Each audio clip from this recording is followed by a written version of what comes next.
Thanks for sticking it through with us. Sorry that we're running late here, but let's just go ahead and get right to it. So first things first is that you are using Zoom. If you haven't noticed yet, that means Zoom Webinars is going to keep your line muted, but you can use the Q&A feature to ask questions at any point, and that's where we'll take your question. So head on over to those two message bubbles. That's where you want to drop your question. And chat is great. You know, if you just want to share additional resources, insights that you're hearing, you can feel free to drop that into chat. And again, you're going to receive an email with this presentation, the recording, and links. So anything you might have missed, no problem. We'll have that all bundled together for you so you can go back and review at your leisure. Okay, so just real quick, a little bit about Techsoup. If you're new to Techsoup, first of all, welcome. It's great to have you here. So Techsoup equips change makers with transformative technology solutions that they need to improve lives globally and locally. And we do a whole lot more than just offer discounts on some of your favorite technology brands. We also provide support, training, community, and much more. And we've helped over 1 million nonprofits in more than 200 countries and territories around the world. And we're super proud to work with generous donor partners who help us to build these technology product programs that really serve the nonprofits and libraries, many of you, most of you who are here today, and more around the world. And we have one fantastic partner who is here with us today, and I'm going to introduce right now. We have Paul Fenwick from Avast.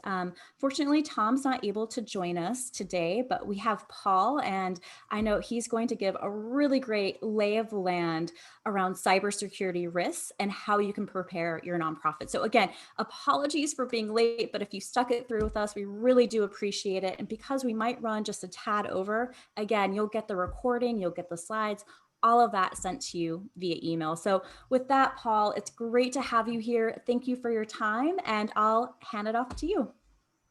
Okay, thank you very much, Nicole. So yeah, I can only apologize. We did have some technical difficulties with one of my colleagues. So I'll be running this presentation myself, and I hope you can bear with us, and I'll go through the products of the Avast technologies and so forth. So what we can do is we've got our, this is our itinerary, just to let you know what we'll be going through. So we'll just give you an introduction into Avast, and then I'll be going through some of the best practices and so forth, and explaining the Cloud Care product in more detail. This is kind of like one of our flagship products that we're running and make available through Techsoup for charities and non-profits. So I'll show you and explain, you know, the technologies used and how it's going to work best for you. So first of all, I suppose, introduce myself. I'm Paul Fenwick, sales engineer at Avast. Who are Avast? So I'm sure many people will have probably known us from the free antivirus that we put out. So we do like to help the good guys and combat those cyber criminals through Avast. They acquired AVG, so in 2016, which has grown. So we've grown to now somewhere over 450 million endpoints globally. So, you know, we have a really good, as it were, range and spectrum of devices that we can pull from around the globe. And here's just some of the stats that we've got. I mean, it says there we've got 400 million users. We also interact with other, as it were, antivirus groups and so forth. So you can see there's 21 threat feeds that we actually participate with and update you on.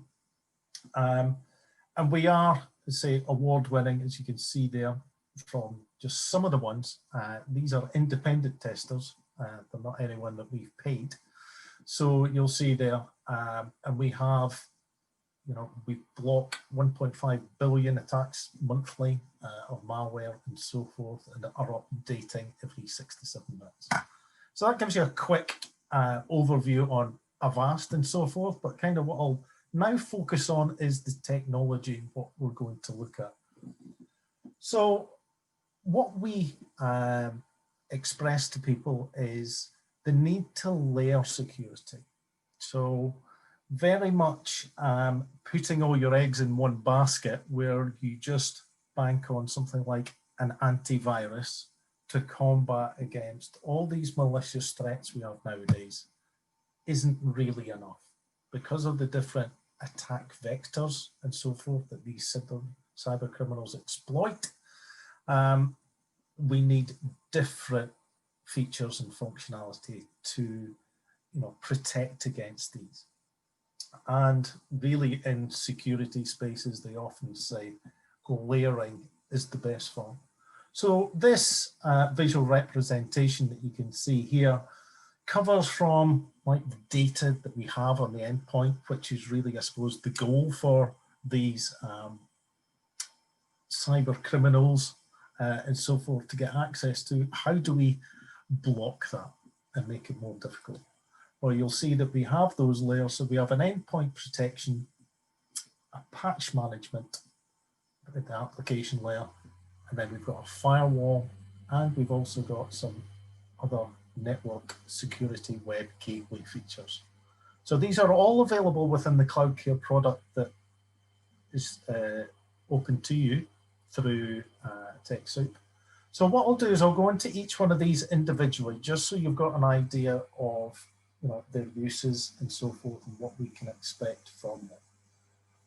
So the main thing, protecting from viruses. I mean, it is important that you understand what these attacks will be, and everyone kind of refers to malware. And malware is really just something that's going to cause harm. So malicious software kind of combines malware. And what they're looking to do is disrupt your business services, or more likely try and gain access to personal or perhaps even company information, credentials, or anything such as that. Common delivery is probably in one of two ways. It's often through an email, where they'll perhaps spoof the address. Now, I suppose email viruses used to be probably delivered, and most people will be aware of the spam message and so forth. So really, they sent messages to thousands of email addresses, just hoping that somebody would kind of open it, and then that would kind of link to the attack or virus that they've got. That was only a very small percentage successful. So what they've done instead is they've now turned it around, where they do a more targeted approach, which people may know or be aware of, which is phishing, and also things such as spear phishing. So what these are doing is they're gleaning information from things such as social media, websites, and so forth, to gain information on the person that they wish to target. So they perhaps know where they live, some of their interests, and so forth, so that when they make that email correspondence with this hidden link to take them to that malicious page, it's very targeted to them. So they perhaps know their role within the charity. They know, perhaps of some circumstances or news in the local area, anything that can kind of throw you off balance, as it were, to kind of get you to really just open the message and just click on that. And unfortunately, it is just, as simple as one click can often be just all it takes from that attachment, and it can take you to that. So once they get access, they can elevate permissions to get access to more data, perhaps even some personal information that you keep on employees within the charity, and so forth. So not very good. Another option that they often deliver, as it were, malware and various other threats, is through perhaps as you browse the network. Lots of sites, I'm sure that you like when you go to Facebook, you go to CNN, ABC networks, various things, they all have adverts. And sometimes hidden behind those adverts that you click on are links to malicious websites. So what we're trying to do is we're trying to scan all these links or as the virus calls up the potential malware software or threat, it's blocked. So how does it do that? I mean, it does it through a number of different ways, but what I wanted to stress in this point of view is, that what we're offering within the cloud care is what we would refer to more as an endpoint protection. So this goes above what also is sort of given in an antivirus, just has more bits and pieces which I'll show you, such as firewall, etc. And I'll actually just quickly demo the product to you as well, just so you have that experience.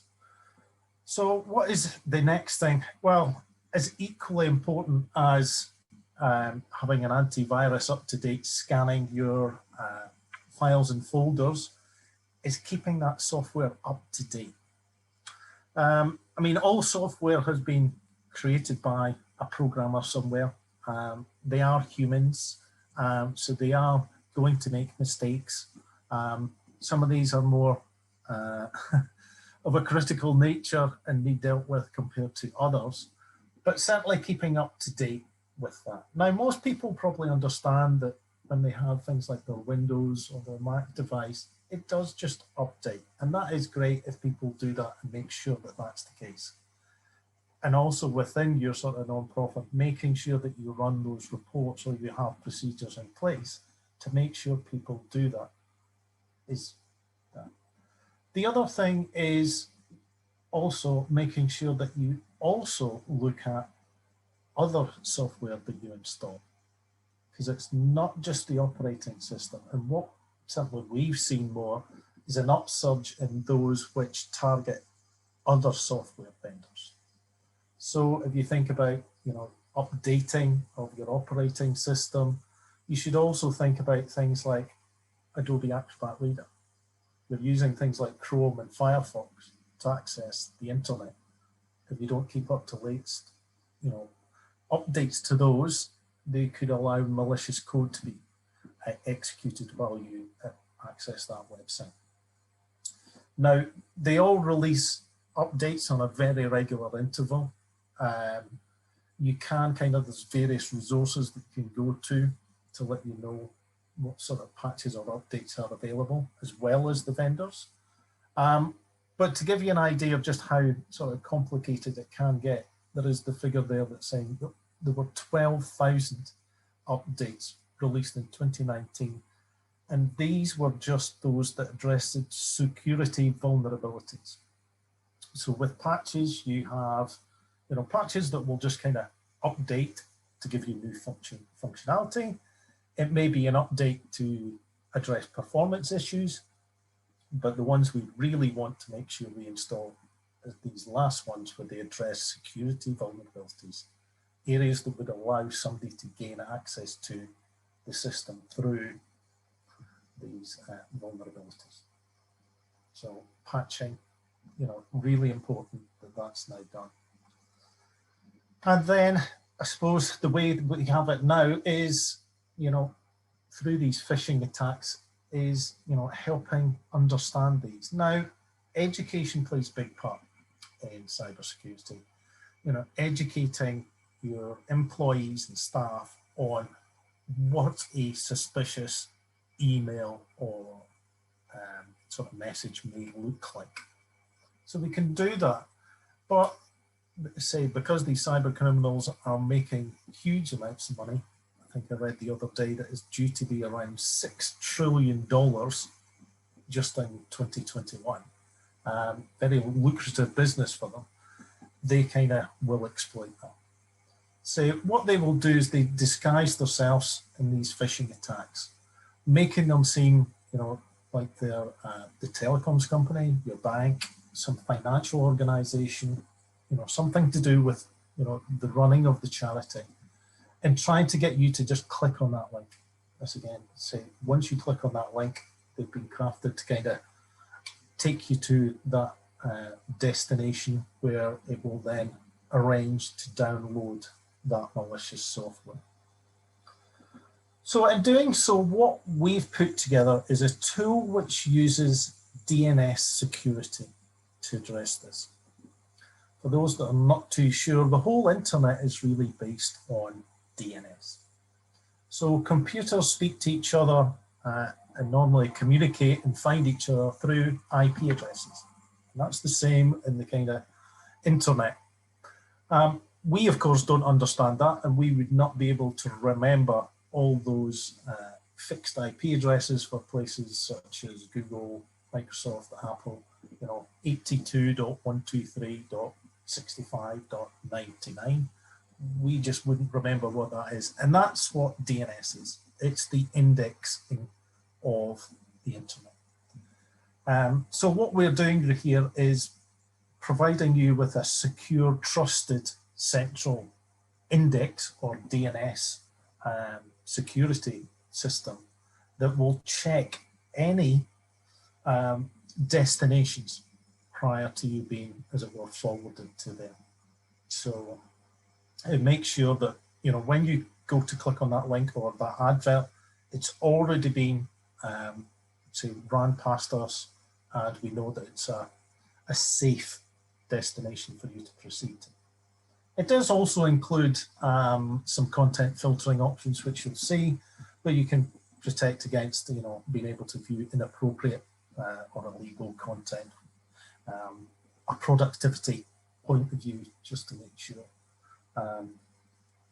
keeping people doing their work that they should be.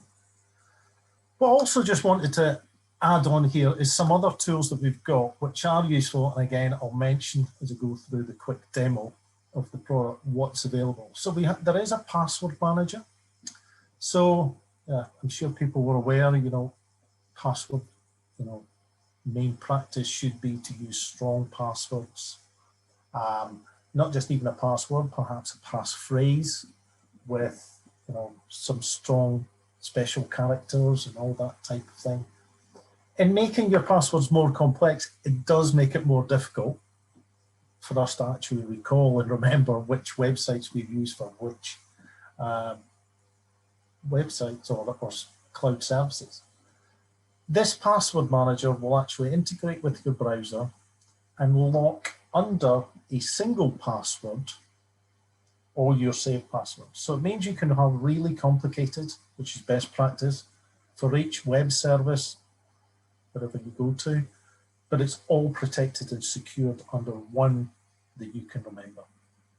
And that is part of the product there. We also give you a secure line VPN.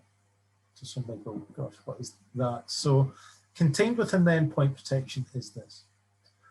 I suppose before the pandemic, it was something I used quite regularly as I was on my travels. So when you connect to Wi-Fi's, particularly hotel, restaurant, and so forth, these tend to be open Wi-Fi's, and it's very easy to kind of set up Wi-Fi hotspots.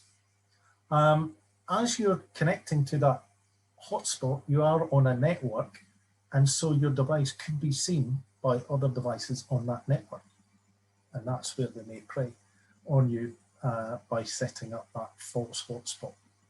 So what we do with the Secure Line VPN is this will notice that you're on an open Wi-Fi network and will then establish a VPN tunnel to an Avast server so that all your internet traffic is sent up through that pipe and back down again. So it means that nobody else on that free Wi-Fi network has access to what you're browsing in your network, on your device rather. And the last thing is a premium remote control. So there's a remote control functionality within the Cloud Care that you can utilize to access devices. And I think especially since the pandemic, people being able to access computers, say within the charity, if they've not got laptops, remoting onto a desktop has become important. They've had to self-isolate and so forth. Cyber criminals are aware of this, and have kind of tried to, make remote admin, more troublesome. So what they're doing is they're trying to break into people's remote desktop sessions. They are compromising and testing out TeamViewer using perhaps simple passwords and so forth. But what we offer is an alternative. So it's not as perhaps as commonly used as sort of Microsoft Remote Desktop and TeamViewer, but to me that offers better protection to do that. So this is all that you can see here, and I'm conscious of time now that we've started a little bit behind. So what I'll do is, I've got a demo here, so let's, hopefully I can come out of the full screen mode here, and I can go into Cloud Care. Now I'm going in as what is a level that Techsoup are, but if I go into a level down of that, this is a particular customer, so this is me.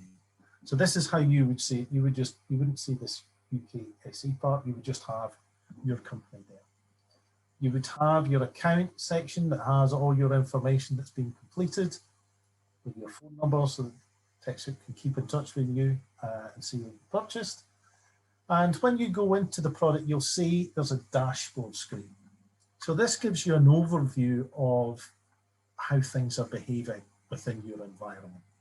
So as you can see, excuse me, what we're trying to show here is if it's detected through the endpoint protection, any threats and so forth, things that might need to do, reboot devices and so forth. You'll see you get lots of information on this. And that also leads to alerts. These alerts can be these can be customized, and what you can also do is have them sent to whichever kind of email recipients you want. So, you do get notified if people have not updated their virus definitions.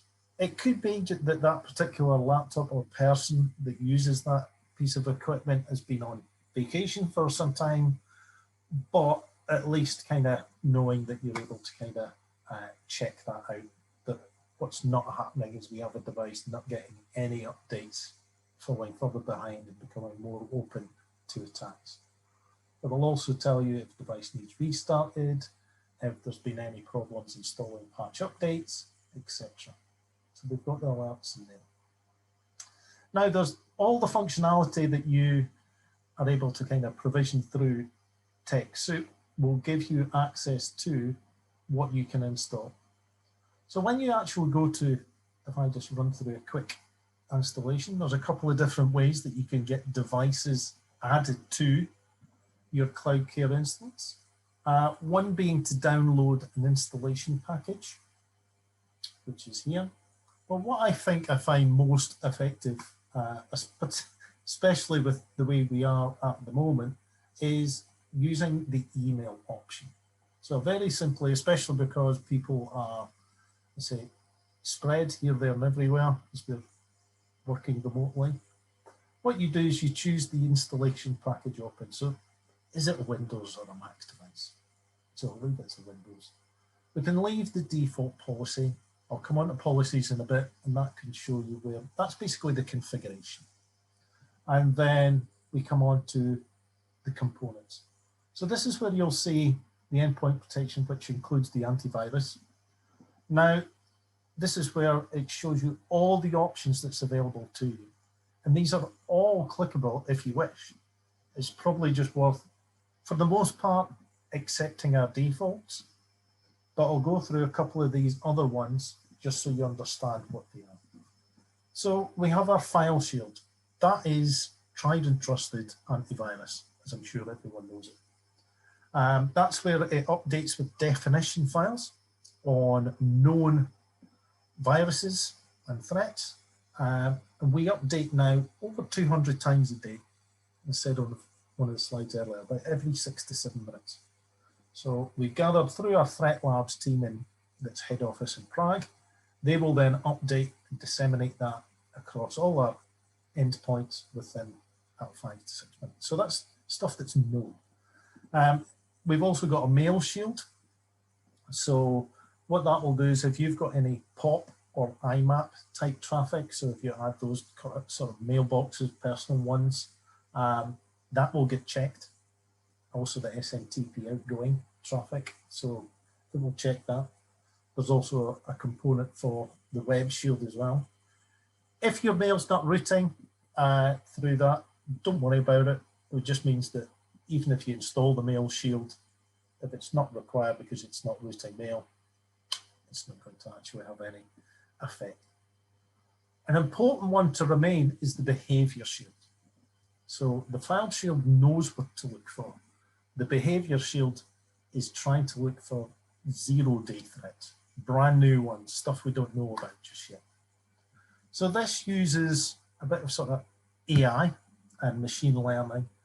And based on the 400 odd million endpoints that we've got a lot of information from that as to what is expected behavior between processes. So, for example, if something like calculator suddenly started to download another file, we would question that. You know, why is it downloading? Why is this process doing an encryption? Why is it creating so many files with strange extensions? You know, unusual behavior. It does have occasionally some false positives depending on any applications you run within your charity, but this is one that I would certainly leave on because it's trying to spot that brand new threat until we know about it.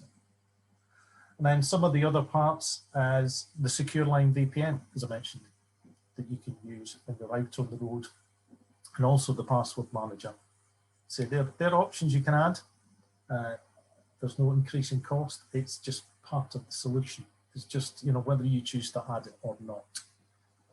You can then see you've got, you know, whether you want to install the patch management, as long as you've purchased that option, and the secure web gateway, which we'll come on to. Once you've chosen those features, you can either add email addresses in here or generate a link. So you can then copy and paste that and send to other employees in the charity and say, click on here. Now, what it will do is it will try to remove any existing antivirus. So if you do already have something on there, we will try, because unfortunately having two antivirus products doesn't mean you're doubly safe. In fact, they end up trying to compete with each other.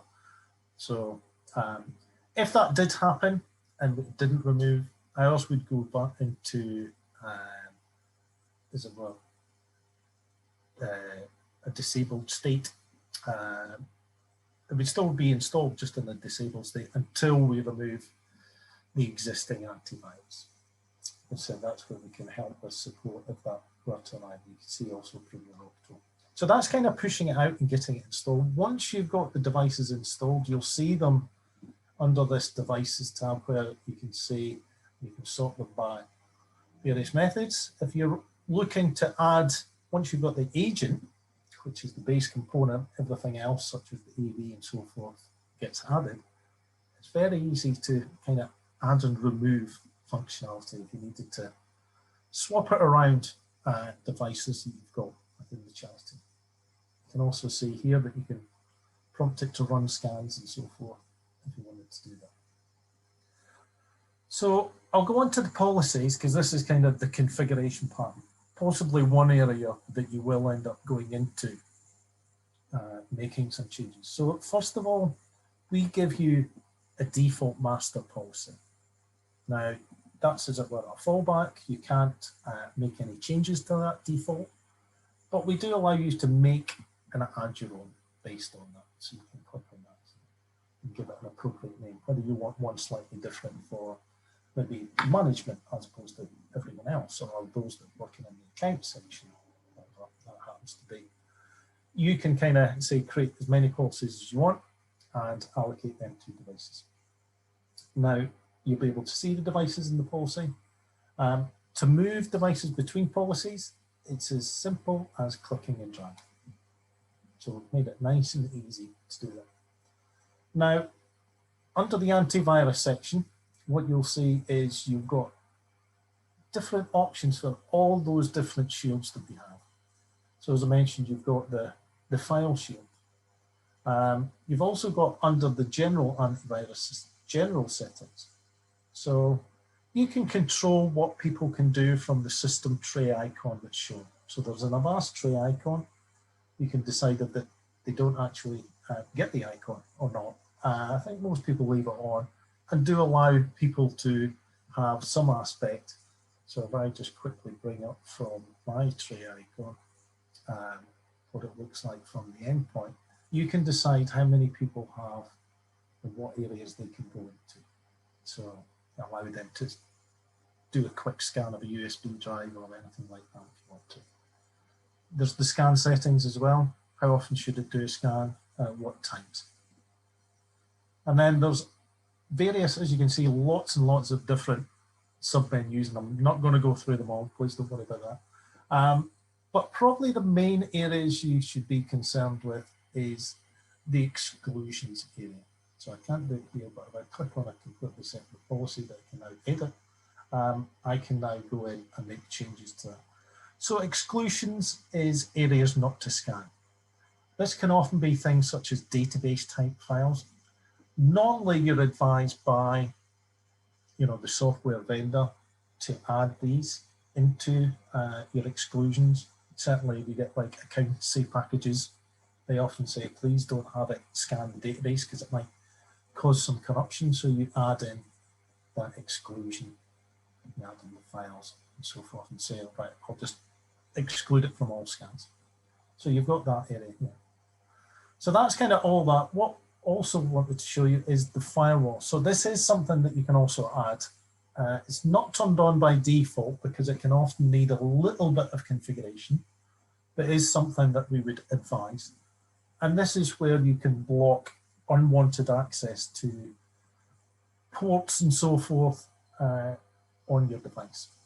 You can see here you can determine what applications are allowed to gain access, what types of packets, if you're familiar with this, rules and so forth. So whether FTP, VPN connections, you can see all those, but for the most part, people, if you've no idea, probably safer leaving it off. But if you do wish to, you do have full control over firewall restrictions on devices. You'll also see here that you can also configure the sandbox, which is really an integral part of our endpoint solution. It creates a virtualized space on the device and works with the other shields. So if it finds something, it's not sure what it is, it will basically detonate and run the program, run the file in that virtual space just to see if it's malicious or not, and so forth. So that works. And then I suppose if we look at things like I'll skip past the patch management, just go into the secure web gateway, just here, just to show not too much, but the secure web gateway is the DNS security. So what we do is we certainly want it to be enabled to block, say, access to malicious, or suspicious websites. So I said it's that central index, or prior to anything you connect to, such as this being a URL here, but that is a DNS request. Before that's processed, it's checked to make sure it's safe. And then if it's safe, you're allowed to continue. What we are seeing though a lot more is, and I'm sure people have seen it, where you now get a padlock here, or read text browsers different slightly, but everything's now done through SSL inspection. So everyone's using SSL protected websites. It doesn't always, unfortunately, mean the website is safe and the content's safe. All it means is the communication is encrypted. So what we can do is we can act as the man in the middle, as Avast. And what we will do is we will read that page and the content. Say we do need to bear in mind, because we're decrypting it, some of these sectors, it's not really permitted to do so. But we will decrypt it, check that it's safe before delivering it to you. So we can make sure that we don't interfere with any local traffic. through the DNS settings. And if you wished, as I discussed earlier, I mentioned, you do have a, as it were, a web filtering or content filtering, as people call it, option as well, which does help. Some people see it as a bit of a big brother approach, but I think it's only safe to make sure that people are not going to inappropriate areas. And it could be to protect them for their own good, you know, especially sort of those that might be open to perhaps children or young people and so forth. So, you know, blocking these. And also these areas of the internet tend to be more filled with threats and so forth. So, you know, blocking access to hidden areas and so forth. So you've got subcategories. If you want to block a category, maybe social media, but allow LinkedIn, you can do that. You know, so you've got block and allow lists from there. So that's kind of how it works with your secure web gateway on the devices. DNS checking, and then as long as it's safe, are you allowed and permitted to go to that? So I'll leave patch management. I've left that to the end because that's under really a certain section to itself. There's not too much within the policy that you configure other than when it should check. So we want it to do this really regularly. So perhaps not daily, but certainly at least maybe once or twice a week. What updates am I missing? Now, the default is to do nothing with those updates. But what I've said is deploy them after the scan. So it's going to do it straight away. Or we can choose it and say, well, actually check during lunchtime and then install at the end of the day. You can kind of separate that if you wish. Before any update or patch is installed, it has to be approved. Now, you've got the option to either approve it manually, which I'll show you in a second, or you can do it automatically. As I mentioned, there's what, 12,000 security updates. Difficult to do it when you start multiplying that by the amount of devices you have. So what we can do in here is say, we want to perhaps select these important and critical ones. So this would cover, for instance, Adobe Reader and some of the other Adobe products. Any sort of important or critical updates, those that tend to be security focused. And then you can choose the same for Apple. You'll also see in here that it does have many others, including the browsers, but it does also have Microsoft and so forth as well. So you can see on the Microsoft, your Windows and everything as well. The advantage about putting it, I think, through a patch management is really this central control. It could be for compliance reasons, but it can also just be so that you've got that reporting. Because how can you kind of prove that you're kind of following good practice and doing these updates? So you've got reports to do that, but what you'll also see is there's that patching area. So as I mentioned, you can do this more manually if you choose. And you can say I've sorted this by severity, but you can choose to sort it in any kind of other order you want. And you'll see that patches really go from missing to approved to then deployed, and then if it's got any problems and failed. So we can view that by the list of all the updates. We can view it by the device type or the device itself. So we can say, oh, right, okay, that's missing an iTunes update, right, okay. And I can either approve that to be installed at the next schedule or now. I've kind of got a concern, I see a number of critical updates, do it now. You know, I want that addressed. And then you've got the option here. So I think a lot of concern people have with automation of patching is what to do if there's a bad update. It is known, and it's not always Microsoft, but I have been experienced to those myself. And what we've got is the opportunity to use the rollback feature. So because all the updates are going through the system, there would be an update there. We would select it and choose to roll back. It knows the devices it's put that update on, so it will remove that update and it will actually ignore the update, because the last thing we want to do is for it to put it back on again.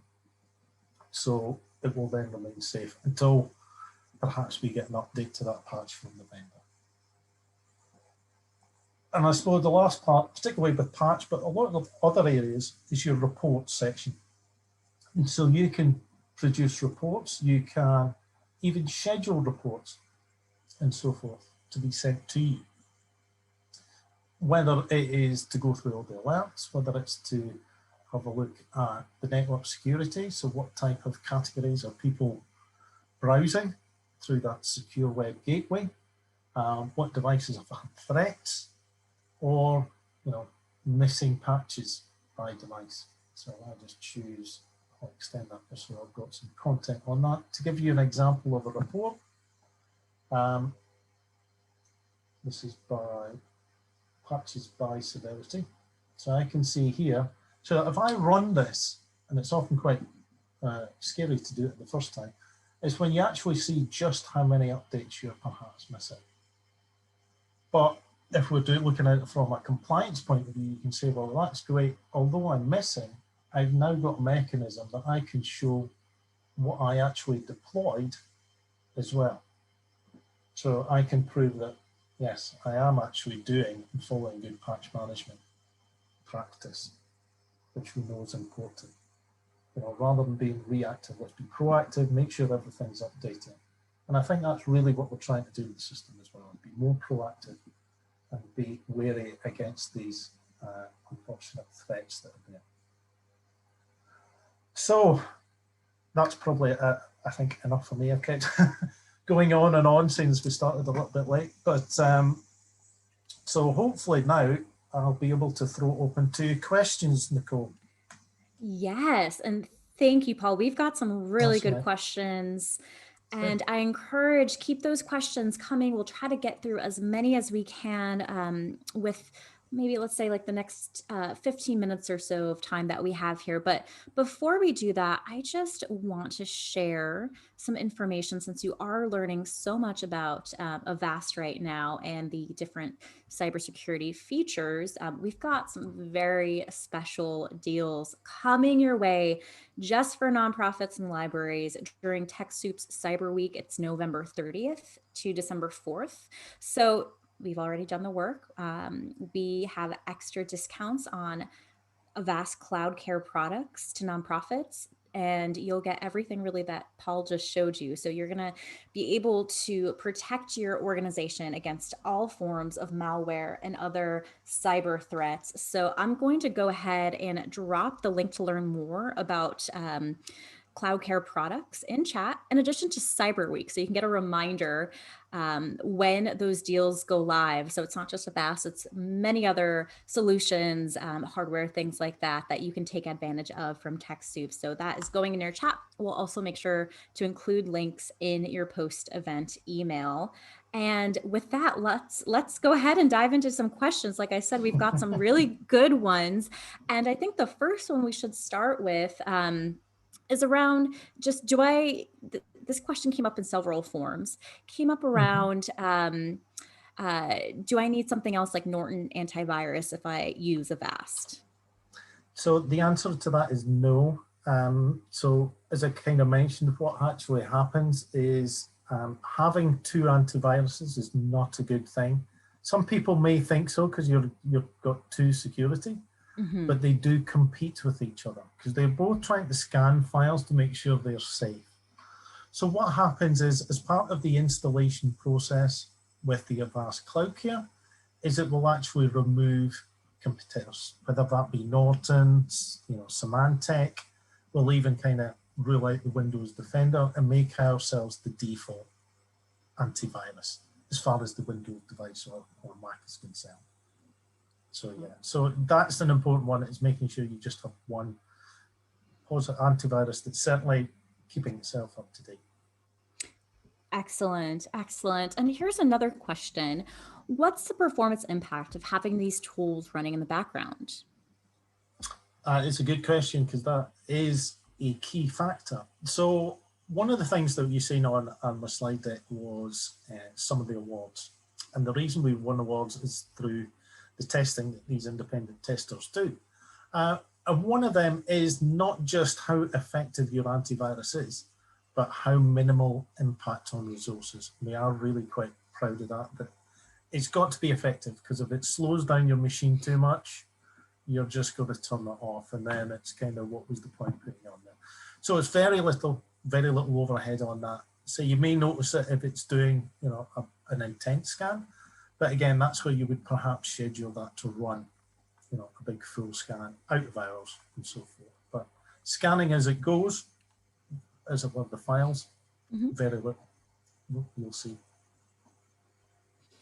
Great, great. And can you tell us a little bit about security risks and how they're different for mobile devices versus computers? And are there other security measures that you recommend we take when it comes to our mobile devices? So mobile devices, yes, I can. So what I would actually say is we've not got it integrated into the cloud here, but I would push Avast. We do actually offer antivirus type level of protection for mobile devices as well. And as people kind of think, often those sort of Mac people, those Apple ones think, it's okay, I don't need to install an antivirus, but yes, there are viruses and threats that target those. So as with everything, cyber criminals see where data and usage and popularity of devices is, and with it being mobiles, they're going to target those. So say there is antivirus that we've got out there, say we just make sure you get your protection on there. Excellent. Thanks for that. We've got this question now, and a lot of people are curious about this. So first they say, it sounds like threats are initiated by clicking on the wrong email or the wrong ad, but are there other kinds of threats? So this person is saying they work remotely. Everything they use is cloud-based. Is the only thing compromised the equipment itself? Or also she would, or he would imagine that our data is safe and accessible then from a different computer. Right, so I mean, everything, as long as your device connects to the internet, you are, at risk to all shapes and forms. They don't always have to be. The most common ones that we see are, phishing attacks, which deliver ransomware, because ransomware is very profitable after it encrypts your files and so forth. But there's lots of other types of threats that you come through. There's keyloggers.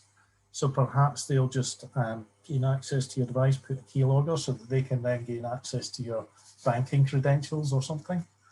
They can set up fake websites. They can also put on programs to elevate permissions and so forth. They can inject code onto your devices. There's lots of different ways. Say they can gain access remotely through a lot of different ways. That's where putting the firewall can often block quite some of those as well. Denial of service attacks as well. But it's not always, it just tends to be common that, it's through an email and so forth, because unfortunately, us humans, human error is the weakest point. So yes, that's true. That's unfortunately that. And that's why I say training's key as well. Got it. Thanks, Paul. And here's a question burning for many people. If you use a password manager, which lists all your passwords, how is this not a risk in itself? Yeah, I mean, I suppose it's a true point, but what we should be using is if you use the same password over and over again onto the same websites, as we've all seen with many kind of global ones, I think, gosh, we had British Airways over here and so forth, they your details and your credentials were compromised. So they keep your password login. And these cyber criminals know that chances are you probably used that password to maybe your Apple account, your Amazon account, and so forth. So once they gain access to one, they'll typically hit you for everything. What we are saying is with the password manager, you're then able to create really strong, so very difficult ones to guess. So they would be, perhaps 20 digits long and being alphanumeric. And each one of those would be different for each website. But so you don't have to remember it. Then yes, I suppose the unfortunate thing as well, though, is if you forget what your main password is, unfortunately, nobody can rescue it for you. You have to start again. Word of caution. Don't have overall, yes, yes. Unfortunately, we can't undo that because that's something you set up. So. Good to know. Good to know. And on that note too, this came up quite a bit, but I know it's always hard to recommend a specific tool, but any recommended password managers, anyone that come to mind for you that? So I say we've got the password manager within there that they can use. I would avoid something like using the saved passwords in your browser, because that can kind of store it in clear text as well. It doesn't encrypt it. But there's LastPass, and there's quite a few others that if you actually go up and some of them do have managerial options and so forth. But there's certainly a few out there. But yeah, certainly getting to use strong individual and more complex passwords is good practice. And also implementing multi-factor authentication, which is another thing you can do into CloudCare. So that's just making sure that it will ask you to verify a code, or ask another question or something just to verify that it's you. So where possible, use multi-factor as well. Good to know. Thank you for that. We'll give you a little break here from answering questions. We'll hop on over to our answer tab where we have Nissan from Techsoup, who's answering some questions specifically about Avast. So starting with this one, we run exclusively with Apple products. Does Avast have security products for Mac? So yes, Avast products through Techsoup are cloud-based and they can be installed on any device, Mac or PC, and are managed from one central cloud account. We also have this question here. If using Avast, then you would not need Norton antivirus or other antivirus protection. So we address this, and yes, that is correct. You do not need any other product. Avast products will provide the security that you need there. And here's a great question from Caroline. Caroline asks, what kind of tutorials or tech support are available for installing working with Avast? And Nason answered here, Avast has great customer support. We ask our members to reach out to Techsoup customer support with their questions, and we will escalate the ones that we cannot solve to Avast. And we're also working on securing an Avast demo for users. This demo will soon be available on our product page. So it's that one I shared in chat, the techsoup.org/avast-business. And then we'll also work on training content if we have demand from Techsoup users. So great. And let's see here. And I think, yeah, those are some of the top ones that were answered here. How about we take one more question here? And if you're looking at the Q&A tab, Paul, if there are any ones. Yeah, I can. Yeah, I can see one from Anne Sure. here. So hi there, Anne. So you've mentioned there about kind of Avast work in the same way on the network computers and remote computers. Great question. So what we're doing is we're actually installing it in agent. We don't need it to be on a network, and especially nowadays while everyone's remote working. As long as you install that agent, which is the key component, it will communicate to what is the portal, the management console. So as long as you have it there, it doesn't need to be a network device. It could just be that you're a small charity. You've only got 2 or 3 laptops that you've all kind of purchased or using. It doesn't matter. It doesn't have to be kind of a proper network as people think about it. It's just individual machines that can be your own, whatever you want to add in there. Great. Any other questions before? Just want to make sure that we get to some of these really juicy ones, and there are a lot of good ones here. Yeah, let's see. There's some more. Yeah, so Gary's asked about the premium remote control. So I mentioned that.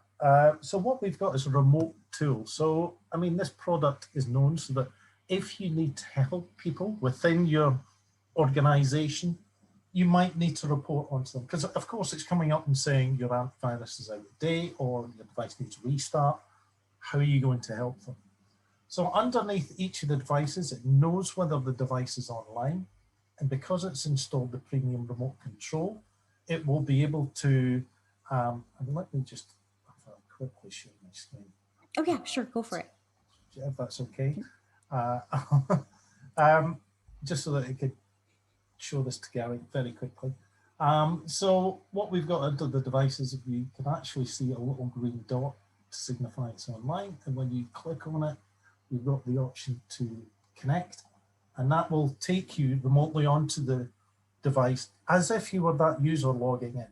So you can help your colleagues.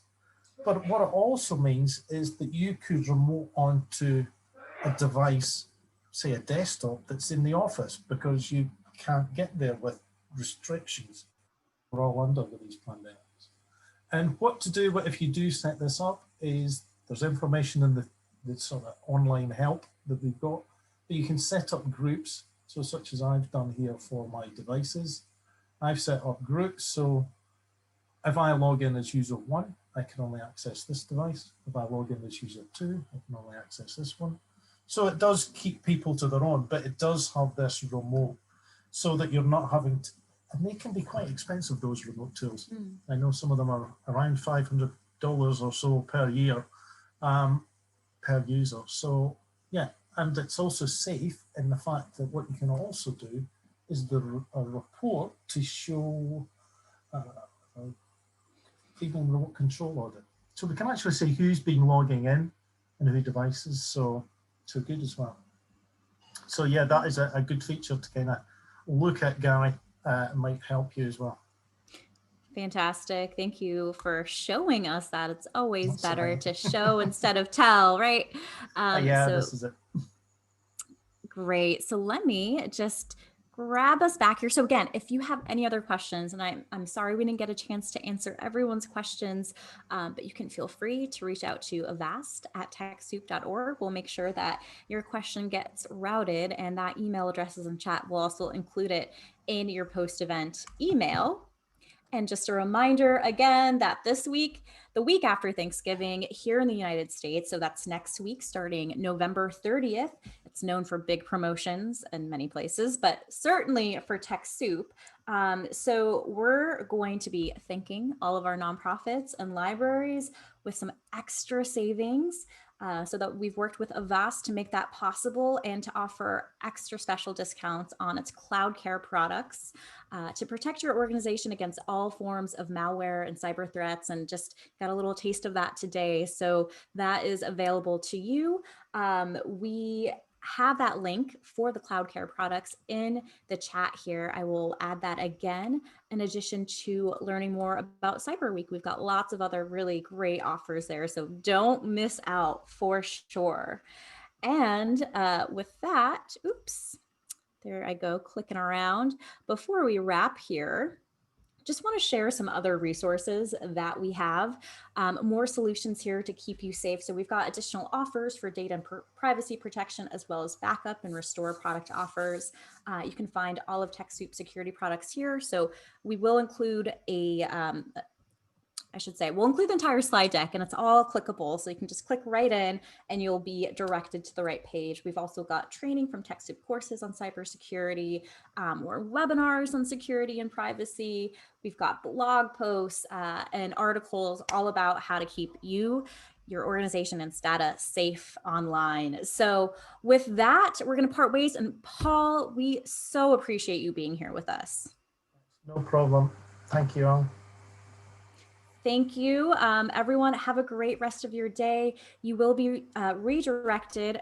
I might just make sure I include the link, but you will be redirected to a survey when you X out of here. But let me just also include the link here in chat. You can click on it from chat too, but please take just a minute or two to let us know how we did. That really helps us prepare for future content. So with that, stay safe, everyone. Take care, and we will see you around.